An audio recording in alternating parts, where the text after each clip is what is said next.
morning friends, myself Subhadeep, and now or today I am going to explain the scapula. First of all, this is a original human scapula and this is our left side of scapula, and this side is called anterior or ventral side, and opposite there this is dorsal side of scapula, and this is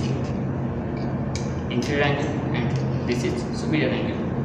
This border is called medial border or vertebral border, and this border is called lateral border or axillary border. And this is gland cavity, the humerus attached with this cavity, and in lower part of gland cavity there are a tubercle which is called infraglandular tubercle, and upper part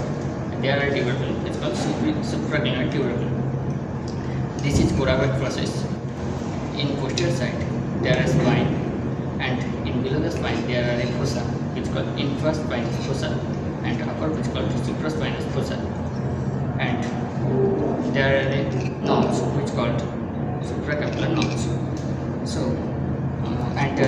end of the spine, this is spine, and the end of the spine there are end border is called acromion process of scapula. So one time I will give a recap. First, this is inferior angle, this is superior angle, and this is a medial border or vertebral border, and this is lateral border or axillary border, and this is glenoid cavity, and below the inferior cavity there are a tubercle which is called infraglenoid tubercle, and upper there is supraglenoid tubercle, and this is coracoid process, and there are lips which called supracapsular nodes,